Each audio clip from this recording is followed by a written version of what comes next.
Since the noise has dimmed.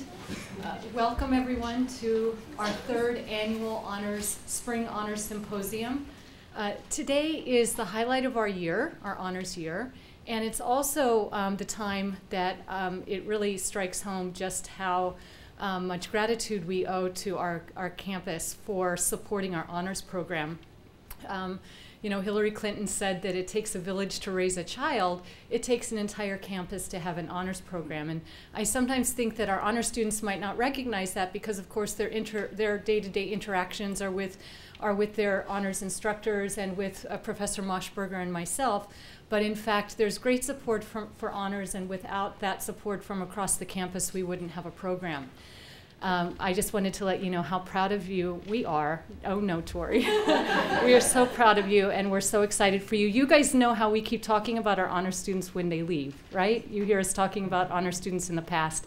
So you're going to be off doing wonderful things, but we're all going to still be talking about all of you when you've left. So please remember us and come visit us sometime. So it's my great pleasure to introduce the president of Brookdale Community College, Dr. Maureen Murphy, who will offer our opening remarks. I really don't think I could say anything better than what Dr. Neitzel just said. This is a wonderful event that's the culmination of your participation in the honors program. And I look at so many of these faces and know you are going to be missed next year, deeply, deeply missed. One of the things that makes honors special is that it's really and truly a learning community. A community of learners, of students and faculty who come together, who work together with a common goal and a common intellectual curiosity. And it's not something that happens in every learning environment. This is something that is so special at Brookdale, and it's made special because of you and your participation and the incredible faculty that we have here at Brookdale. Everyone coming together. I'm delighted to be here. I'm honored by your accomplishments because you bring great honor on us as a college. Dr. Neitzel said we'll be talking about you for years to come, and that is true. That is true. Your accomplishments now and your accomplishments in the future will continue to be things that make us shine even brighter. You make us what we are, and I thank you so much for that. The things that you're going to be presenting this afternoon are awfully darned interesting, intellectually challenging, and wide-ranging, which I think is just absolutely spectacular. So I'm just going to step aside and let the program be yours. Thank you so much. Good afternoon, everyone. We're going to get started with a quick exercise. Can I ask you guys to all stand up for a moment? No. All right, great. So I'm going to ask you guys to imagine a few different things, and if you can't imagine yourself in those situations, I want you to sit down. So once again, if you cannot imagine yourself in the scenarios I'm going to describe to you today, I want you to please sit down. First, you wake up at 4 in the morning, every morning, to get your family water. Every morning. Everybody sang down.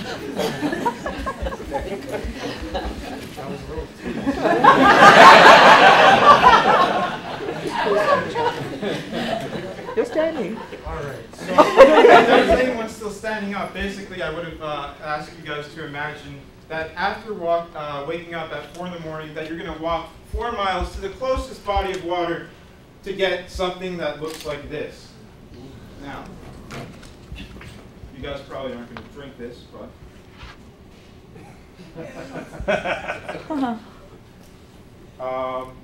so the next thing I would have said was you're going to walk 4 miles back to your family, you're going to let them ration the water out throughout the entire day. Then you're going to do this again and again and again for the rest of your life. Now, as sad as that may seem, there are millions of people in this world who actually have to deal with that every day as a reality. The World Health Organization estimates that 1.6 million people die every year as a result of waterborne illnesses. That is the entire population of Monmouth County dying 3 times every year. Now, the average woman in a developing country walks about 4 miles every day to get water for their families. As I close, I want you to realize that unclean water is the main cause of hunger, poverty, and disease within the developing world. I'd like you to realize how water affects people in our world. How important water is to you, me, and our global community. Since I started this presentation, 30 people have already passed away due to these illnesses. I thank you for your time. All of you have shaped my identity in some way or form, and that's what this presentation is about. So I'm going to start. Okay, so Dr. Stephanie Lawler, a sociology professor at Newcastle University, comments on the notion of identity by saying that it needs to be understood not as belonging within the individual person, but as produced between persons and within social relations. In simpler terms, identity isn't just who a person is standing in front of you. They're not just their fingerprint, their passport, their driver's license. They are a product of the social interactions that they have. Our identities are ever changing because we are always forming new interactions. Our context, or what surrounds us, affects our identity. Over the course of these 2 years, I have been trying to construct my own identity while at Brookdale. I've also taken several classes that have allowed me to first develop my own identity, and 2, look deeper into this notion of remapping identity.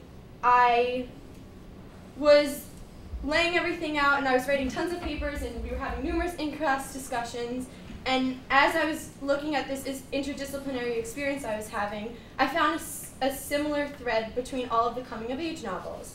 The common thread that I found was that all of these characters in these books were culturally different, but the coming-of-age aspect of the book allows for a relation among them to be seen. For the sake of specificity, I will talk about 2 distinct texts that have enabled me to remap identity using these non-traditional Bildungsroman. The first book I'm going to look at is Annie John, written by Jamaica Kincaid. This was a book that I read in Professor Alvarez's class. It's a story of a young girl growing up in Antigua during the 20th century. The author of this book, Jamaica Kincaid, is a Black Caribbean female who moved out of Antigua to come to the United States. This book may, at first glance, seem like her autobiography, but it actually is a fictional autobiography that she wrote. Kincaid uses this new Bildungsroman structure to show the world what it was like to grow up in Antigua during this period in its history. Her character goes through developmental stages through the narrative, similarly to what we see in a traditional Bildungsroman. She gives this young fictional girl in Antigua a voice. And sometimes I couldn't imagine what it would be like to grow up in Antigua. But many times I did identify with Annie John. So now here's the question. Okay, so what? So what, Tori? You identify with an adolescent girl who's finding her own identity just like every other teenager does and just like you're doing right now. You're right. I was just identifying with a girl from Antigua, but that was the greatest part about it. I was identifying with a girl from Antigua. I was allowing myself to grow more aware about what it was like to grow up in Antigua while also sympathizing with Annie John. I was now thinking in terms of this new global identity that I was finding. I was recognizing our difference, but also remembering our similar relations. The work that I have done both in and outside of the classroom has allowed me to remap my identity and transform into a global student. All in all, by looking at this notion of identity, I'm not arguing for a universality that does not diminish difference. It recognizes our differences. A better word for this universality is global. We are now living in a time where our identities are global, where books written by women from all over the world are being categorized in a genre that was once dominated by white male European characters. We are living in a time where someone like me is experiencing so much global exposure at a small community college in Lincroft, New Jersey. We are living in a time where college campuses are raising money to build wells in Africa. We are truly global. We have remapped our identity in the 21st century. Thank you. So I really wanted to show you guys what I'm passionate about and why I fell in love with biology all over again. And it was definitely this topic that kind of drew me in because it's so relatable and it's everywhere. So the reason that biomimicry is so much fun and it's such an interesting aspect is because there's millions of examples out there, but I'm sure none of you would have even realized if I didn't bring it to your attention. So these are a couple of my favorites. And the first being the invention of Velcro. And the invention of Velcro actually started with a burr, what we like to call them itchy balls, that always get stuck to you. And it was by a Swiss engineer, George de Mestral, in 1941. And he had taken his dog out for a walk, and when they came back, he noticed that his dog had these little itchy balls all stuck to him. So when he was taking them off one by one, being an engineer, he was looking closely at them and realized that at the tip of each burr was a little hook, and then his dog's fur was like the loop. So all you had to do was make a loop and a hook method, and you found Velcro. And then this is a really cool one, it's shark skin. So from afar, we think that sharks are very smooth to the touch, but when you look actually closely, that's what the skin of a shark looks like. It's different scales that overlap and make dermal denticles, and they're called little skin teeth. And in the middle of these dermal denticles, there's a groove that's actually in line with the flow of water. This is why sharks can swim so fast, because since it's in line with water, it reduces drag. So now, can anybody think of what this would be used for? Any ideas? Tires? Not tires, but if anybody watched the 2008 Summer Olympics, you would see Michael Phelps sporting a sharkskin suit. So engineers actually imitated the grooves of these shark skins of these sharks and made his swimsuit, and they said it would make him swim faster, which clearly did. Because since the 2008 Olympics, they've officially banned all shark skin swimsuits. So in conclusion, I would hope that you guys would agree that biomimicry is the parsimonious future, and as soon as we can start putting together biology and industry and saving resources and even saving money and energy, we'll have a more sustainable future. Thank you. Just after midnight on March 24th, 1989, the Exxon Valdez oil tanker collided with an ocean reef. 11 tanks, collectively containing 11 million gallons of unrefined oil, emptied into the Prince William Sound off the coast of Alaska. The spill resulted in the death of approximately 300 seals, 2,800 otters, 250,000 seabirds, 22 killer whales, 250 bald eagles, and well over 1 billion herring and salmon eggs, earning its place as only the 36th worst oil spill in history. Oil spills prior to and since have polluted the Earth's oceans and devastated marine ecosystems. Energy companies have recognized the need for alternative sources of energy. As a result, interest in offshore wind farms have increased, causing marine ecologists to question the potential benefits and harms that these wind farms may pose to marine species. So first I'm going to start by just explaining briefly how offshore wind farms actually produce energy. Wind farms generate electricity through the use of wind turbines. These turbines convert the kinetic energy of the wind into electricity. This conversion happens when the wind blows, rotating the turbines of the blade and causing a generator to produce the energy. Opposition to wind energy is primarily derived from its debated reliability. Because it is dependent on nature, finding places where the wind is unobstructed and blows continuously is a primary concern for energy companies. Opponents of offshore wind farms have also suggested that the noise and vibrations produced by electromagnetic fields that are produced by offshore wind farms are as having potentially adverse impacts on marine species, specifically mammals and fish noted for their sound sensitivity, such as salmon. Submerged cables that transmit the energy of the offshore wind farms to the energy companies produce electromagnetic fields, and it's a concern that these fields will impact the coordination of fish species that employ Earth's natural magnetic fields, also known as geomagnetic fields, to facilitate swim patterns. However, whether these electromagnetic fields will impact fish and to what extent is uncertain. Wind farms may also serve as marine protected areas. Conventional marine protected areas, such as the ones here, are effective in increasing density, biomass, size of organism, and diversity within reserves when compared with surrounding areas.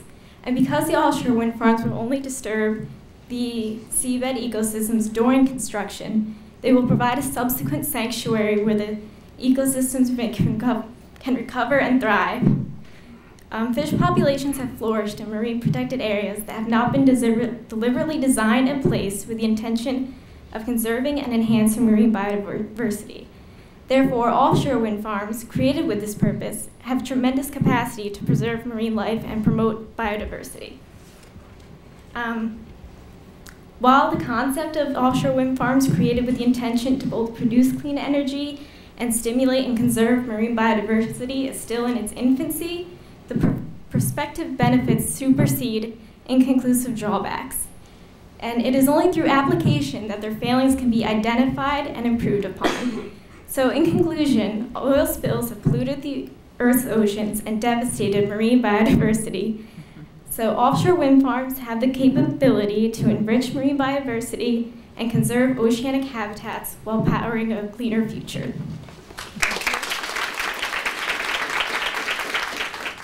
So, like Professor Jones said, my name is Delilah Reed, for those who don't know me. I was one of the students who was lucky enough to participate in the Honors Study Away program, where we learned cultural anthropology in Hawaii.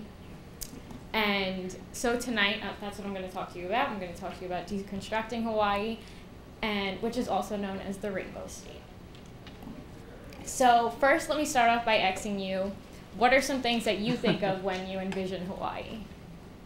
So, Nick? Surfing and beaches and just like a paradise. Right, so exactly. For me, before I experienced Hawaii with the honors program, that was immediately some of the things that I thought of. So, for example, surfing, hula girls, and beaches. So, I guess you can say that I had a preconceived notion of Hawaii prior to my visit, and I believed it solely to be a place of history, spectacular vacation spot, and a place with beautiful beaches. So, however, throughout my presentation tonight, you're going to discover that although Hawaii appears to be a paradise destination, the residents who live there face issues much like any other state. So, the most common issues that Hawaiians sustain in their everyday lives are poverty and homelessness, the cost of living, underfunding in schools, and sovereignty issues. The first issue that I want to touch on is poverty. So here in the picture, this is a house in Hawaii. You can see that the roof is rusted, the siding is worn. It doesn't appear to be that there's a foundation. As of 2009, 14.2% of Honolulu's population had an income lower than that of the poverty level. So as you can see here, this is greater than that of the whole state, which was 13.7%. Because the poverty level is so high, this also affects the schooling population. And unlike New Jersey, where each town is considered a different district, Hawaii is a statewide district, which means there's one board of education. Hawaii also does not support property tax funds, and homeowners aren't charged to support education. So for many of you, I'm sure this seems appealing because our property taxes are really high. But in reality, because of this, there's a higher percentage of private schools as opposed to public schools.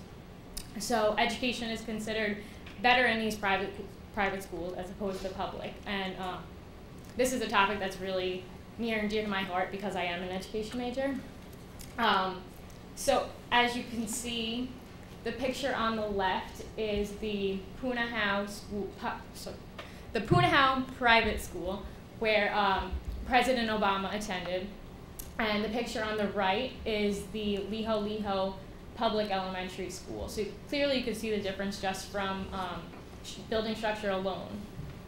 So just to get into the deconstruction now of Hawaii, Hawaii and their native people do deal with difficult issues even still today as they did in the past. Prior to my visit, like I said, thought it was all beaches and beautiful scenery, but these issues are still affecting people living there today, like poverty and homelessness, the cost of living, underfunding in schools, and sovereignty issues.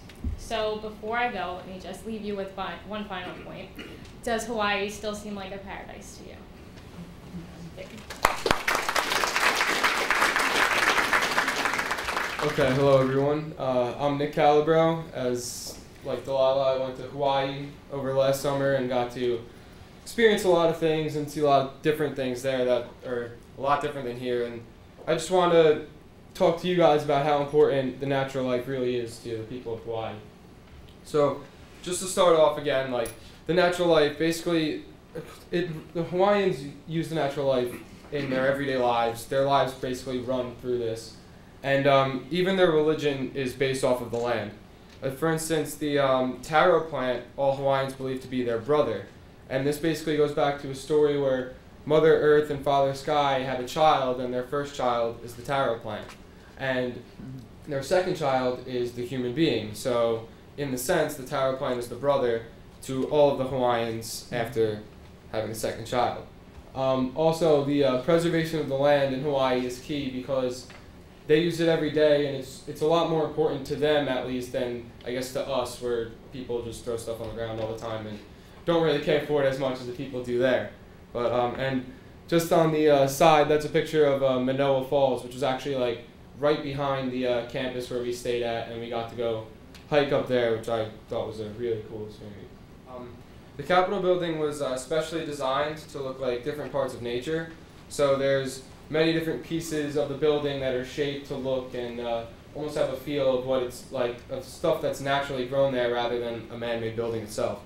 And I think this just represents the importance of the natural life to Hawaii and how they're all connected to nature and the natural life rather than just having, you know, the standard Capitol building with a normal dome and other things like that. For example, these two pictures show the open sides and the open dome of the Capitol building. And it just shows how like connected they are with the natural life, that really anything can flow in and come down if it rains, or it barely rains there, but when it rains it can come right through the open dome, and it's just like, it's very open and just connected to nature. And then second here, you can see kind of on this picture how the building kind of it slopes up like the side of a volcano, and then this is the inside portion of it. And it just shows that they have things that, I mean, you wouldn't really think to shape your building like a volcano, but to them that's like very important, and it shows their connection to nature. Basically, the hula is an interpretive dance that's based on stories and scripts, and it's completely different than just standing there and kind of waving your arms around. Like, they use this as their language because they didn't have a written language, so in order to communicate different stories and other things to the people of Hawaii, they had to do these dances and the hula, and all their stories are based off of like gods and goddesses of the land or the natural life, different places in Hawaii. And I just thought it was really cool also that the instruments and the clothes that they use are either made or represent the land that the stories are about, and I just found that to be really interesting. Lastly, just to conclude, as you can see through these projects, the Hawaiian lifestyle really revolves around the natural life and around nature, and they basically use it. And in this picture you can even see like the beach and the water is right here, but then right here are hotels, businesses, skyscrapers, like man-made buildings that are just kind of thrown right into the middle of nature. And even the beach itself originally would have been used as a taro pond by the people who lived here long before, But now they still use it to connect with nature by making it into an ocean and people surfing and doing other things on the beach and stuff like that. So, thank you. To answer to Professor Gold, I think you got to do some crazy things if you're going to be a scientist. So that's my foundation for why I did this. I did the caveman diet, like he said. I got this idea basically eclectically. I got it from both of my honors classes and my science classes. I learned about the paleo history, Paleolithic era in my history class with Professor Levine. I talked about diet with Professor Grammer. Dr. Grammer, and in chemistry, for 2 years now, I've been just delved into chemistry and biology and anatomy, and I just couldn't help but apply it to this symposium. So, I mean, there was a lot of ways that I could have done a study, but when you study yourself, I found out it's a lot more analytical, and you figure out, it's pretty much the easiest way. You just study yourself. You're the guinea pig. It's easy. So, this is my experiment that pretty much consisted of 6 weeks. I had a blood test before and after. I had a regular test of my ketone levels, which I'll show you what that is after this. I had a diary of symptoms. I took a diary of symptoms, and there were definitely better days and bad days, and I think some of you may know those bad days. I regularly weighed myself. My diet, as you can see, that list of foods is what I ate, but I will say that I did drink coffee, and our paleo ancestors did not drink coffee, but I needed to. There's no way. I wouldn't have passed this semester without it. That's a picture of my fridge. That's like I guess a day in the life of what it looked like. Every day I would wake up, I would take a piece of meat out, I would thaw it out, and that was the daily routine for 45 days. There's a picture of this app I downloaded. It's called I forget what it's called, but it pretty much takes a ratio of what you eat, puts it in a macronutrient ratio. That blue represents the carbohydrate intake of what I had. That's like a daily typical day of what I ate. If you all did that and put in your food ratios of what you ate for a typical day, that blue line would probably represent about half of your daily intake, the carbohydrates. That red there is mine. That's all fat, okay? So vastly different. Yeah, so every morning I woke up and I took my blood ketone levels with a device like diabetics use. It's the same thing, really. It's just testing beta-hydroxybutyrate. So pretty much, you can see they went through a stage up and down, but it really skyrocketed at one point. I would like to say that these levels, I would wake up and these levels were pretty much in tangent with how I felt that day. If they were high, the levels were high. I had a clarity. I had a sense of clarity, much like you would get if you maybe detoxed, or I don't know, you didn't eat a lot that day, and there wasn't any sugar rush. I just felt pretty calm and not hungry either. It was like an appetite suppressant. But also I should note that for the first 2 weeks of this diet, I go through an adaptation phase, and everyone's going to go through an adaptation phase if they did this. It was actual hell. I couldn't move. I could focus, I could do my schoolwork, but when I had to go up a flight of stairs perhaps, I just didn't want to do it. I was like lethargic. I looked like a zombie. But after 2 weeks, I got back in the groove of things. I took my weight as well every 3 days or so. And this graph shows that for the first 2 weeks, going through that adaptation phase, I lost like 12 pounds. I went through a period of emaciation, and I got a lot of criticism from my friends. They were like, "What are you doing to yourself?" But back to the, you got to be crazy to be science. So I was intrepid. So I kept it up, and luckily I did, and good things happened. I came out of that adaptation phase, and my weight went back up to around 160, and I was eating the same thing. I didn't change my diet. It was the same amount of food. So that's probably where I should be at all times, 160. It seems like the healthiest place to be. Back to the blood test. I took one before and after, I told you, and then there was a bunch of indicators on my blood test, but my doctor told me that these were the most special. These were really, really critical. And one of them was really shocked him, which I'll get to in a second.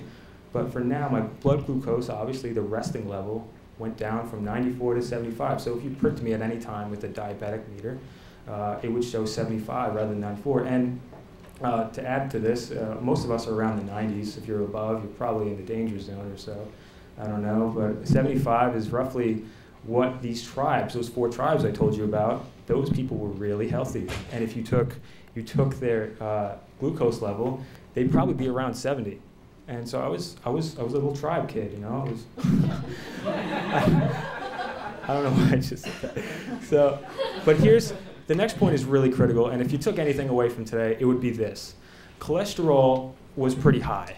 I thought I was healthy. I ate a salad every now and then, and I consider myself healthy. So, as you can see, it went down. Now this is something important because my breakfast consisted of more cholesterol than most of you eat in the whole week. I ate bacon, eggs, sausage, you name it. My cholesterol levels, what I was eating was insane. That app I told you thought I was going to die. Like the ratios were off the chart. But the thing is, my cholesterol went down. And you've all been admonished at some point in your life to stop eating those eggs. They got a lot of cholesterol in it. I ate eggs every day, perhaps, and it just went down. So this shocked my doctor. He looked at me. He said, "Oh, don't you eat bacon every morning?" And I said, "Yeah, my cholesterol is pretty extensive, but that's the point of the diet, and that's what they say. It might go down." And he was shocked to see that. This guy's been doing his practice for roughly 60 years, and he's never seen anything like this, he said. So in conclusion, I could say personally that I might do this again. I don't know.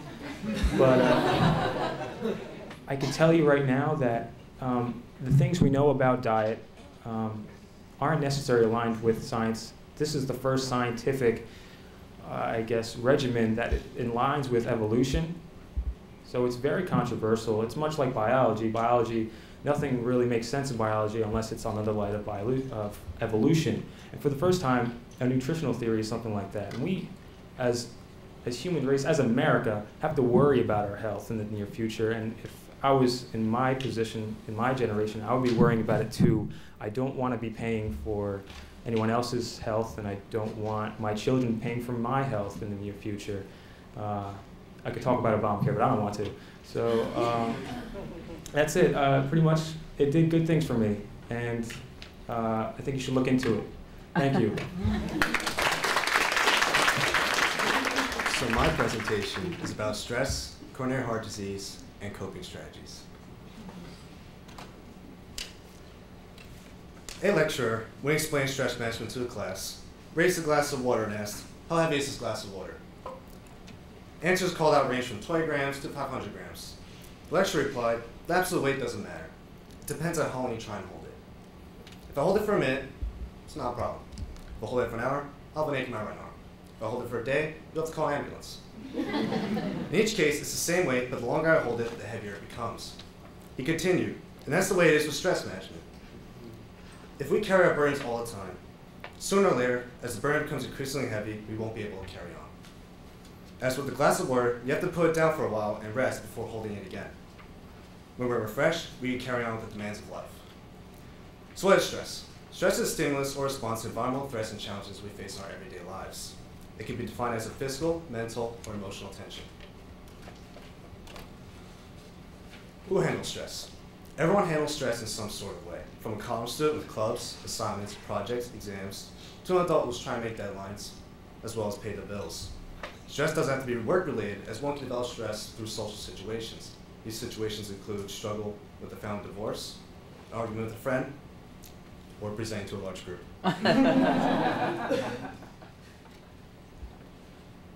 Emotion-focused coping. This is used when we want to concentrate on our emotional needs. If we have no control over our stressor, you employ emotion-focused coping. Talking to someone about how stressor makes you feel helps alleviate that stress. We all need someone to talk to, someone to turn to, someone to vent to. If we don't, then we pick up a tire iron and we move on to the next slide. We all have our own personal ways of coping. Depending on the type of individual you are, there are many activities that involve stress reduction, such as meditation, exercise, therapies, keeping a daily journal, playing with pets, listening to music, reading, popping bubble wrap. Can't argue with those points. Aerobic exercise. According to Meyer, this is known as sustained exercise that increases heart and lung fitness. This is my personal favorite coping strategy. Many people will go to the gym to try to gain muscle or lose weight, but my reason for going is to alleviate whatever stress I've developed throughout the day. Research was published in the International Journal of Workplace and Health Management supporting how exercise allows individuals to suffer less stress. The research was conducted on 200 university staff and employees of pension companies and an IT firm who filled out a questionnaire about their mood, work, and performance on days they exercise.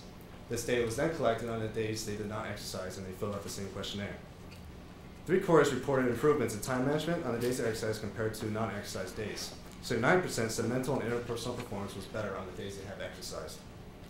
I can personally relate to this, as on the weekend when I'm trying to get so many assignments done, I have to kind of take a break. I'm holding that glass of water, and there's an ache in my right arm. Maybe I'll take a break, go to the park, go for a run. That's my way of putting down that glass of water.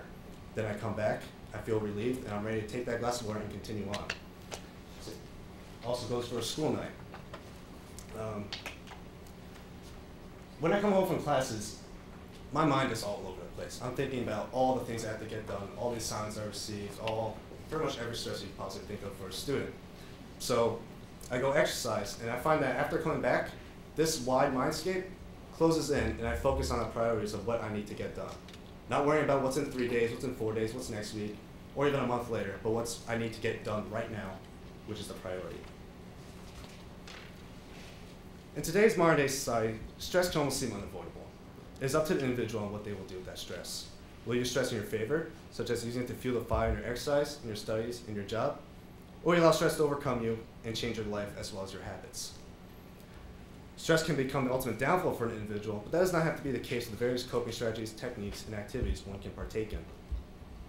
If you have the willpower to change your life, then stress is a mere motivator to succeed. And real quick, I would just like to wish all the mothers in the room a very happy and stress-free Mother's Day. Thank you. Every year, 40,000 people get infected with HIV in the United States. Since the epidemic started in the 1980s, 25 million people are dead. 60% of people get their information from the media. As Professor Vasquez said, this developed from a paper in my English 122 class about HIV and AIDS. However, this topic is basically not anything like my paper. I originally had the idea of this paper because of my intro to business class. We learned about social responsibility and the social economic model of social responsibility, which states that businesses are not only responsible for profits, but they're responsible for the communities that they are in. My work in both of these classes led me to develop this topic, and it's about AIDS and HIV in the media. On the other hand, Magic Johnson was infected with HIV through heterosexual sex. He was not the stereotype that everyone perceived with HIV. During his press conference in 1992 about his HIV status, he changed the public perception of AIDS in the public. He changed the people's opinions, and 61% of the 148 people surveyed changed their attitude towards AIDS as a result. That same year, AIDS was the leading cause of death for men 25 through 54 and fourth for women in the same age group. During the 1990s, 72% of people got their information about AIDS from the TV. By the mid-1990s, infection rates slowed. This was a time when TV shows and campaigns were used to raise awareness. The second season of ER ended in 1996 with Jeannie Bullitt getting tested for HIV, which she contracted from her ex-husband. This was the media's push to show that heterosexuals could get HIV. The Kaiser Family Foundation and MTV teamed up with the Be Safe campaign, MTV's True Life It Could Be You, MTV's Know Your Status, and MTV's It's Your Sex Life, which runs to this day. The PSAs in the late 1990s were conducted in both English and Spanish, and this was their push to get tested. By the early 2000s, prevention, care, and medication were limited to treat HIV and AIDS. Many people recognized HIV as a global issue. Americans perceive this as a global crisis rather than a domestic crisis. This is not the case because the first case was documented in the United States and continues to affect the country to this day. We still need to worry. How many people can identify the pink ribbon? As you can see, well, mostly everyone can identify it. It stands for breast cancer. The ribbon on the left, however, most people cannot identify. it stands for AIDS. World AIDS Day is December 1st, and these two ribbons were launched at the same time. Not many people can identify it because it's not in the media as much and people are worried about other causes. This is particularly true for today's high school and college students because they're at risk for HIV. Youth ages 13 to 24 years old account for 26% of new infections in the United States in 2010. Of the youth infected, 60% are unaware. Some of the reasons why they become infected are due to them not being concerned, abusing alcohol, lack of education, sexually transmitted infections, and having older partners. This generation feels that they are invincible and nothing can harm them. I developed this topic based on my peers not considering this as a current issue. We feel that it's an issue of the past. HIV has no face. We need to make sure that we take this seriously. We can't afford to be apathetic. HIV and AIDS needs to be kept in the public eye. Until there is a cure, we need to care. So my honors classes have given me a new perspective on the world. Well, I relearned topics that I'd covered in my educational career before. I was able to see them from an entirely different view this time. Prior to my honors courses, I was given the impression from my high school history classes that, aside from the women's suffrage movement, women really didn't have agency. Or as author E. Graham McKinley defines it, that by which something is done by means or instrumentality. Okay. In application, agency is seen as a constraint of choice by acting a certain way while having the options to act in ways that are more socially acceptable. It wasn't until my honors world history and world literature classes that I realized that women not having agency was far from true. In the next 10 minutes, I will discuss my tracing of women's agency across 2 honors classes, different texts, and different cultures to show you that through an educational model based on the works of 3 various professors, one can realize that under certain social circumstances, women did exert power. Now, the first on the docket is history. I'm specifically going to analyze ancient Greece and Rome. In patriarchal Greece, for example, upper-class women had to spend most of their time in the home and could not leave the house unless they were accompanied by a man. Women were also considered to be a man's property, and above all, they had to be seen and not heard. Rome was also patriarchal. Under Roman law, women were to remain under the guardianship of a man even until they attained their majority, except for celestial virgins.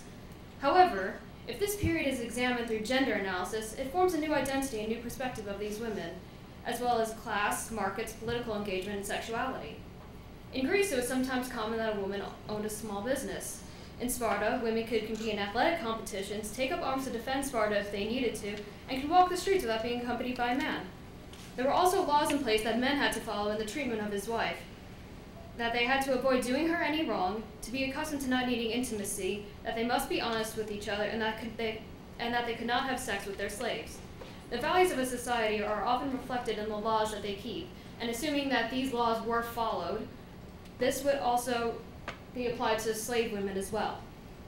In Rome, after the Second Punic War, they had to raise money to replenish their army, so the Opium Law was passed, which prevented women from buying specific luxury goods, placed the limit on the amount of gold she could possess, and the amount of gold that she owned that exceeded the limit she had to give to the state.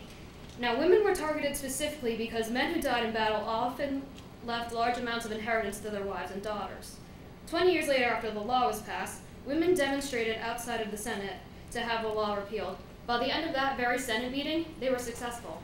They had the law repealed. This fits the definition of agency perfectly. These women could have chosen not to protest, yet they did anyway, and they were successful. The inclusion of this story to ancient Rome's narrative allows for women's agency to exist and shows that women did have a voice in society in the public sphere. Women in Pompeii also worked in mills, acted as landladies, and were moneylenders. Women that were freed from slavery in Pompeii could also sell luxury items or ordinary items such as clothing and food. Women could also be employed for sexual services and have it not looked down upon. Female actresses and entertainers would appear nude on stage and perform various sexual acts on stage, but they could not be employed to do the same favors for the audience members. Now, bringing all these facts back to Scott's analysis in the inclusion of gender changes the way that class, markets, politics, and sexuality were for that time. Again, this is very different to the narrative that I had learned previously. In my research, I came across a quote from Alexandra Shepard and Catherine Walker, where they mentioned that liberal feminists put an emphasis on the role of education in bringing about change in women's statuses. For me, this couldn't be more true. The education that I've received through my honors classes has opened the door for me to make these connections and has given me a new perspective that I am very grateful to have.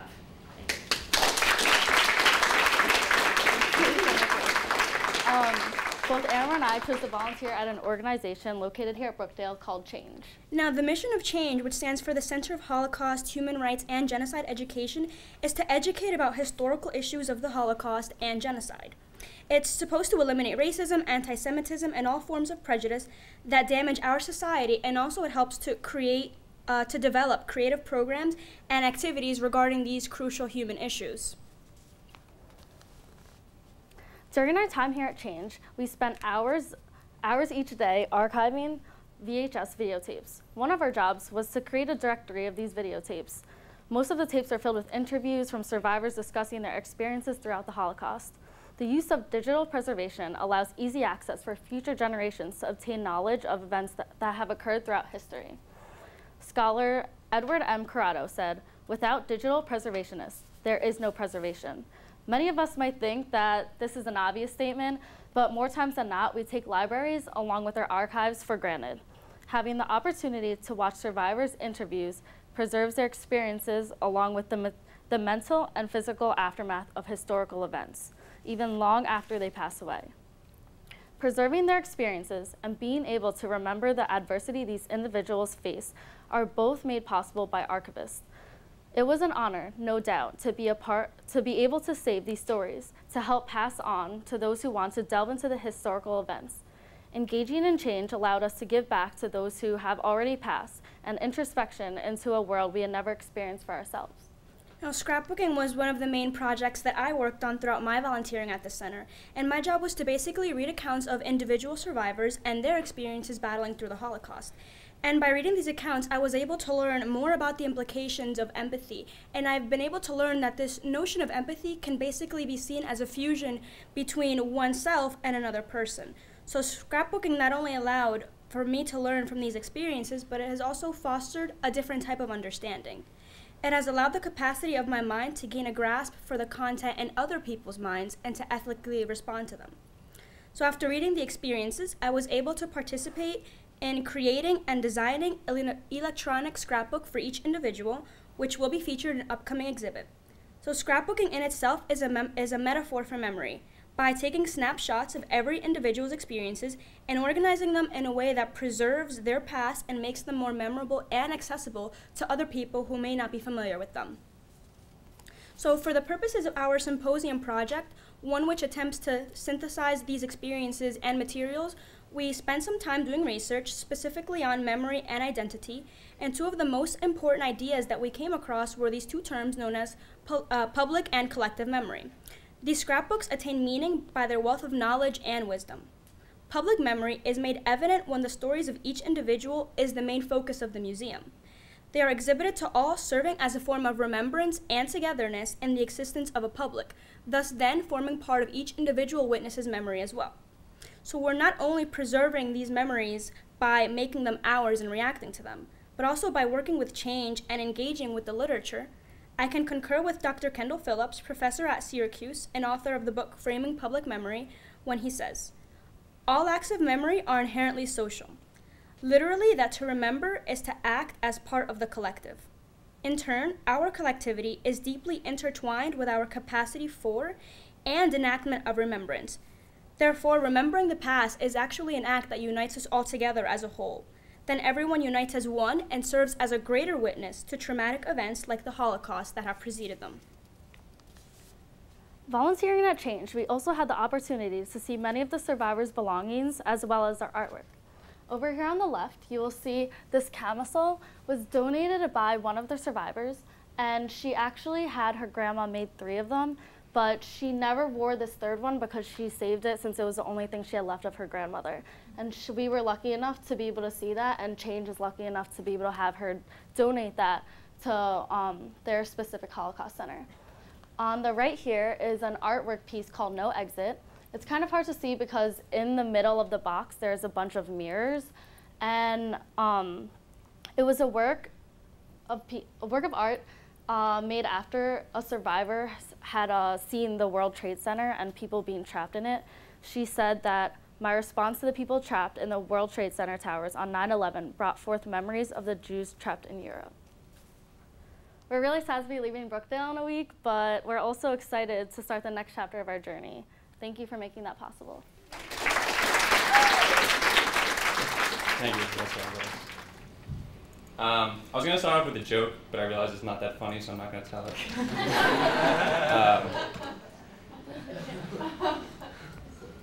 Okay.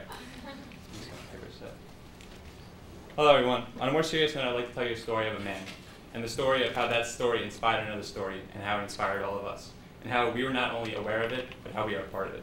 It's a story of global awareness, one of the true core missions of the honors program here, and how awareness can lead to action, and how action can lead to change.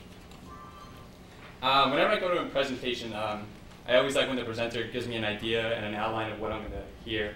So I've tried to do that here at least. I've created some kind of an honors funnel. I've taken 3 different aspects, thousands and thousands of miles away from here, brought them all into one, and showed you how they directly impact us here at Brookdale. The top flag on the right is the flag of the former Sudan. Now it's more divided. The flag on the bottom right is the now newly formed South Sudan, and the flag on the top left is the logo of the Valentino Chalk Dang Foundation. Valentino Chalk Dang is a name you guys will be hearing a lot this presentation, and it's because of him and his story that all of our efforts in this presentation here at Honors Brookdale are possible.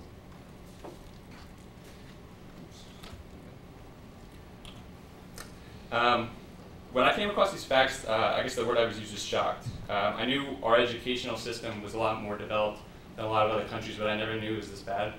To know that only 27% of adults in South Sudan are literate was really shocking. That's to say probably about, I don't know how many people in this room, say maybe 15 of you would be literate. And then to know that only 1% of girls in the South Sudan graduate high school was even more shocking. Because if you think about it, most girls in the South Sudan already don't go to high school. So the ones that do don't even all graduate. So again, with this room, there's not even close to 100 women in here. Maybe half of you, a quarter of one person will graduate. So, yeah. But it's really shocking to see these facts and then to know that how better off we are and that we don't even recognize it. And it's because of these statistics and the crucial need for higher education in South Sudan and the strength of the Valentino Chalk Dang Foundation and Valentino and his supporters that they have created the Mario Bai Secondary School. In his hometown of Mario Bai, South Sudan, Valentino, Dave, and the foundation have created the source of secondary education the region has needed so desperately. What they have created is no secondary school or high school. They've created more like a college campus, an institution that focuses on 3 points that I just talked about. It's a for-fun program that the Valentino Chalk Dang Foundation works to promote. With now hundreds of students, 200 of those living in dorms, 18 buildings on campus, student government, student clubs, competitive sports teams, the list goes on and on. But it's really about the brilliant minds that come from the South Sudan, the brilliant minds that come from the US and Canada to teach there, that really make this school important and really draw us to want to help. Because of this campaign we started, we were able to have several fundraisers to help us raise the money. A lot of you guys participated in our bake sales, the car wash we had the other day in the rain, which didn't end up. A lot of people don't like big car washes in the rain, I guess. But while we know this money won't end the war and it won't change what's going on there now, it won't bring the 1.2 million refugees back to their homes. It won't take the school from number 3 to number 2 or number 1. It shows them that we are here, that they are there, and that together we are trying to achieve the same thing. And that's really what this whole presentation was about. Our campaign and all of our dedicated club members didn't do it for only the money. It was a connection with the people we have never met and probably never will meet. It was about what Dave Eggers refers to as, in the title of this presentation, the collapsible space between us. We are not living in the South Sudan. We are not the lost boys fleeing from Sudan to Ethiopia.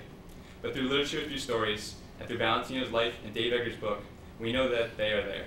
And through this donation, we hope that they know we are here too.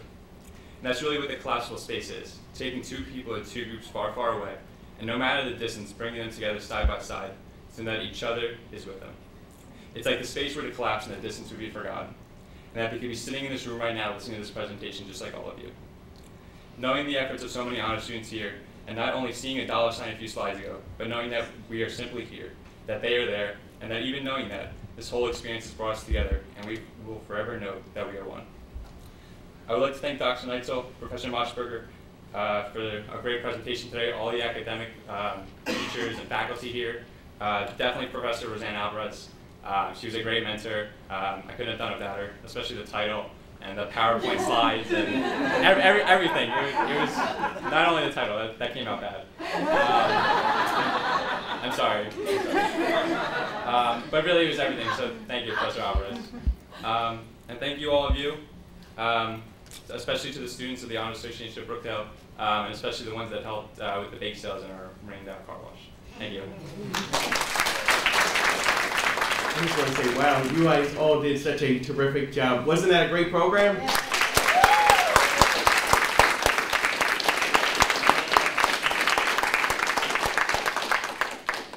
For anybody that doesn't know me, I'm Professor Jonathan Moschberger. I teach and chair political science here at Brookdale and co-chair our honors committee. And it is my honor and pleasure to be able to close out our program today.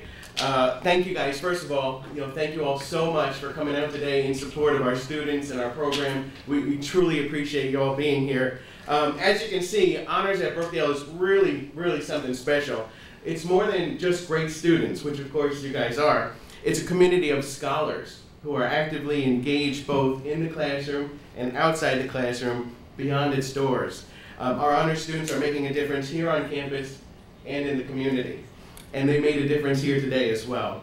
Our Honor Symposium is the capstone feature of Honors at Brookdale. And our students capped off their time and experience with us brilliantly. And we want to, at this time, can you guys please stand and be recognized for all of your significant contributions and accomplishments?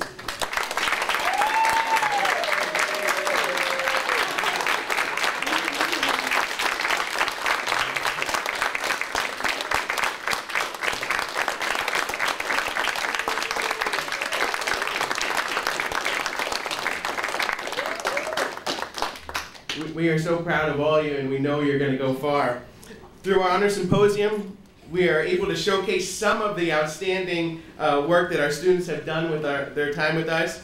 But now, as you guys continue your life's journey and go on to other great feats and adventures in life, we ask that you never forget where your journey began and boast with pride as you tell others that your success started at Brookdale. Congratulations, and thank you all so much.